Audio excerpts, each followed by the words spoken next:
Sometimes things are so bad, they have to give them away for free. Well, that's exactly what's happening with Indiana Jones and the Dial of Destiny. The following is a world-class Bullshitters exclusive.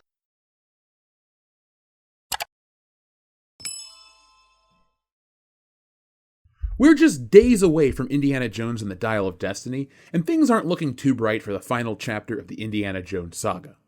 The massively expensive film has disappointed critics ever since it debuted at the Cannes Film Festival last month. The reviews from critics have been overwhelmingly negative when compared to other Indiana Jones films of the past. The Dial of Destiny is currently the lowest rated Indiana Jones film, but the review scores matter very little to Disney and Lucasfilm. What they care about is the money, and on that end, it keeps getting worse. But before we get into that, and Disney's harebrained scheme to raise viewership, today's video is brought to you by us at Shop WCBS, and don't forget folks, this Thursday night at 9 p.m. Eastern Standard Time, we will be live with a full review of Indiana Jones and the Dial of Destiny. If you're not interested in watching the film, you'll definitely be interested in the live stream. You know, it's summertime, it's getting hotter, but you have to wear something out in public, so why not wear something with style and class? World class, that is. So go to shopwcbs.com and get yourself an official WCBS t-shirt. There are dozens of choices designed by me, and all of our shirts are shipped and printed through Teespring, so you get their customer service, support, as well as the high quality each of their t-shirt carries. So go to shopwcbs.com right now to grab one of those, and since it's summer and it's so damn hot out, you might want something cool to drink. So why not drink that cool beverage out of an official WCBS pint glass? When you do, you'll become the fifth bullshitter. You can crack a cold one with us and spend your summer watching all the new world-class Bullshitters content coming your way, including the return of Good Morning Pop Culture. So folks, you can click on those links below, get yourself an official WCBS piece of glassware, wear the t-shirt, and hang out with us all summer long. And now, back to the video. Indiana Jones is a cinematic icon. Since his debut in Raiders of the Lost Ark, Indiana Jones has captured the imagination of millions around the world. For almost a decade, each film starring the fedora-wearing archaeologist was considered an instant classic. But since his return to the screens in 2008's Kingdom of the Crystal Skull, fans have been aware that Indiana Jones is well past his expiration date, and this new film is not changing that anytime soon. The news surrounding the upcoming fifth Indiana Jones film is bad. Very bad. Ever since Disney purchased Lucasfilm for more than $4 billion in 2012, they've been trying to get Harrison Ford back for one more go-around as Indiana Jones. It took a whole lot longer than anyone expected, but Indiana Jones and the Dial of Destiny is set to hit theaters at the end of this month, and it's expected to be one of the summer's biggest blockbusters. The question is, will it send the cinematic icon out on a high note? Early box office tracking suggests that won't be the case. And frankly, even in the best case scenario right now, the movie won't make even nearly enough to turn it into a hit. The latest estimates from Box Office Pro have the fifth Indiana Jones movie taking anywhere between $68 to $102 million for the opening weekend. That's a broad range, but most tracking has the film landing in the $60 to $70 million range. Given that Kingdom of the Crystal Skull opened at $100 million en route to a $790 million worldwide 15 years ago, a movie that is very much maligned by fans, mind you, Disney is certainly hoping for a number closer to the high end of those projections. As was reported several months back, the Dial of Destiny carries an eye-melting $300 million budget. That figure, it is very much worth noting, does not include the marketing. So after marketing, conservatively speaking, Disney is probably $400 million in the hole. Given that theaters generally keep around half of all money made from ticket sales, you're talking about needing to make at least $800 million at the global box office to have a chance at breaking even. That number is all but entirely out of the question, meaning the budget is going to almost assuredly keep this film from breaking even during its theatrical run. Forget about turning a profit. Let's say the film does indeed debut with around $70 million domestically, which would be around 30% less than Kingdom of the Crystal Skull. If we presume a similar decline in the film's total theatrical run, the Dial of Destiny would pull in just north of $550 million. It's a damn fine sum. If this movie had a $185 million budget like its predecessor, it might even be considered a modest success. But that's not happening this time. Things are grim for the film. It looks like surviving a nuclear explosion will be easier for Indiana Jones than surviving this film. Indiana Jones and the Dial of Destiny suffers the same problem that all Disney Star Wars films suffered. Overinflated budget, overhyped marketing, and underwhelming film. Things are looking so bad for the Dial of Destiny that they're giving away free tickets to see the film for anyone who eats at Applebee's. Applebee's is now running a promotion where if you spend $35 at the restaurant, you get a free ticket to see Indiana Jones and the Dial of Destiny. That's right, everyone gets a free ticket. This promotion is so generous, Oprah is jealous. And now this comes from the Applebee's website. Applebee's is kicking off summer with a bang and offering guests the ultimate dinner and movie adventure with a free movie ticket to Disney and Lucasfilm's highly anticipated summer movie, Indiana Jones and the Dial of Destiny. Starting today, for a limited time at Applebee's restaurants nationwide, guests can receive one free Fandango movie ticket to the latest installment of the Indiana Jones franchise when spending $35, or 2 free movie tickets when spending $70 or more. Guests can explore the world through Dr. Jones' latest adventure when this action-packed film hits theaters on June 30th, and receive a fantastic deal all in one. Dinner and a movie date nights at Applebee's go together like Indiana Jones and his fedora. We love providing our guests with memorable experiences, and this iconic dinner and a movie offer featuring this summer's can't-miss movie event, well, that's good promotion. Let's see if they actually believe it. Indiana Jones and the Dial of Destiny is perfect for date nights with friends, families, or significant others. Do you consider date nights when you go out with your friends or family? I don't. I just consider that hanging out with my friends. But I digress.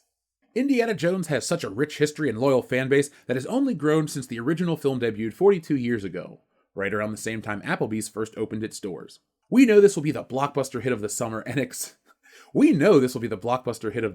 are excited to help our guests get in on the fun. Talk about delusions of grandeur.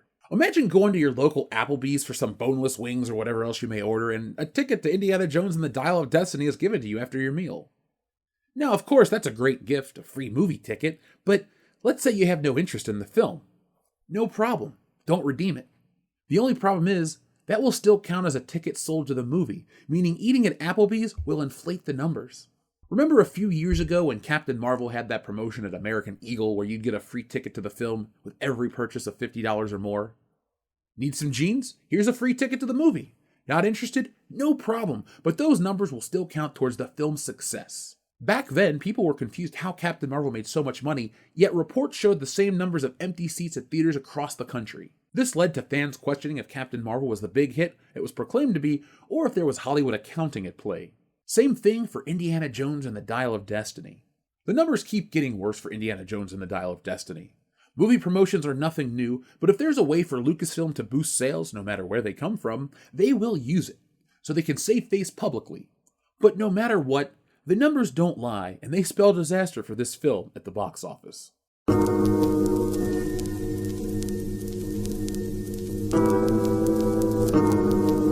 So folks, what do you think about the dropping numbers and the projections for this film's opening weekend? How low can it go? Let's talk about The Flash for a minute. Initially, $140 million.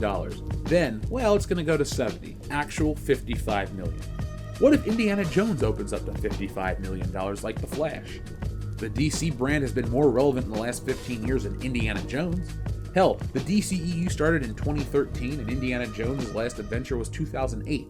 There's an entire generation of moviegoers that have never seen an Indiana Jones film. So, is a guy in a brown hat gonna get kids to go watch a movie?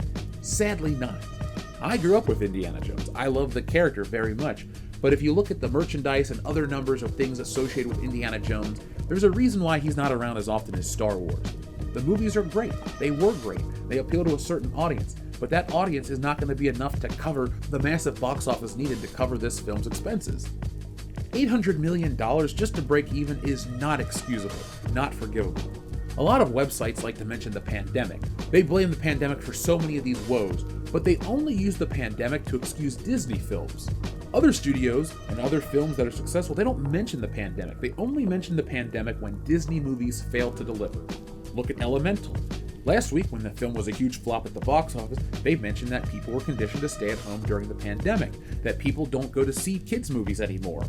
Yet the Super Mario movie and Spider-Man Across the Spider-Verse prove differently. Super Mario is a $1 billion film, and Across the Spider-Verse is over $500 million. Why do I bring those two films up? Well, they're both animated features. So you can't use the excuse that animated films don't make money at the box office, especially an animated film that appeals to kids and adults like Super Mario and Spider-Man to a lesser degree.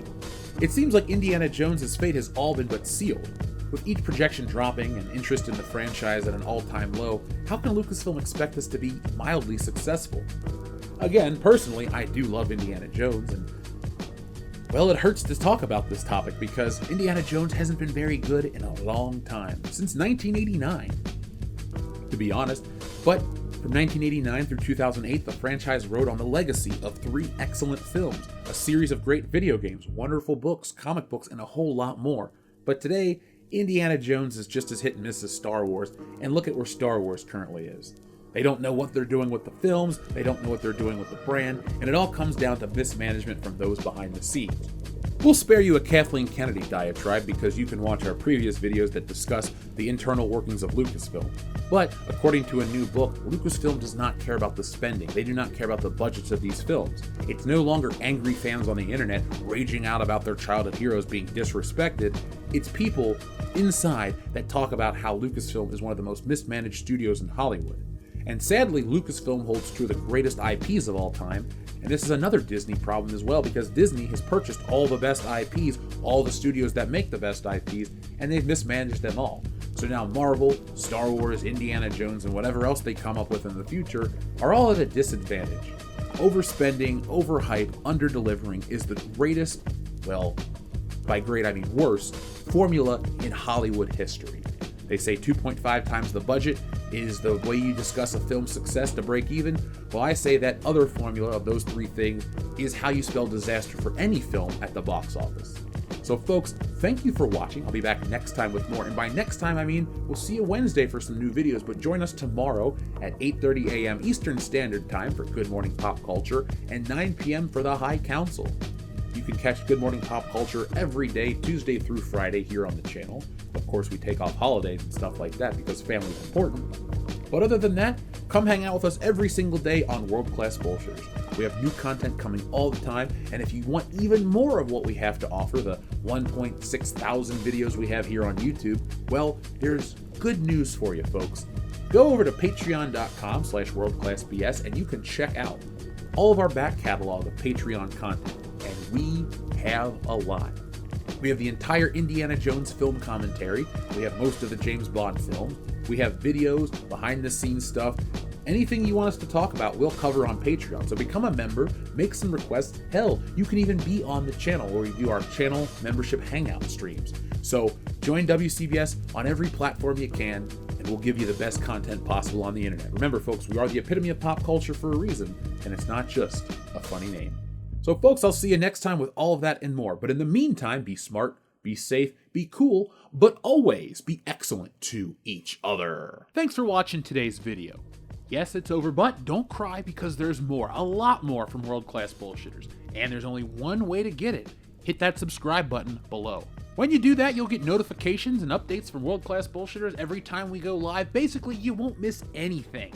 And if there's one thing I hate, it's FOMO. But the thing most people hate more than FOMO is fear of missing out on World Class Bullshitters, because there's just some things you can't undo. So folks, do yourselves a favor and never miss anything from World Class Bullshitters. One last thing before you go, hit the thumbs up button. Not for our egos, no, they're big enough as this, but it does help us fight the algorithm here, and well, it's man versus machine, and that's the real fight. But if that's not your battle, that's okay. There's one last way you can help WCBS, and that's going over to shopwcbs.com, picking up a t-shirt, a beer glass, a sweatshirt, a poster, all sorts of ways to back WCBS.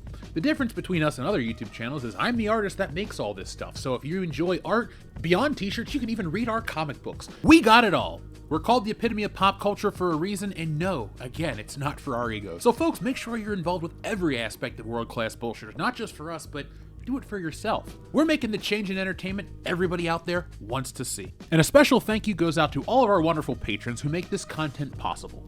Go to patreon.com/worldclassbs to get involved and help out the channel.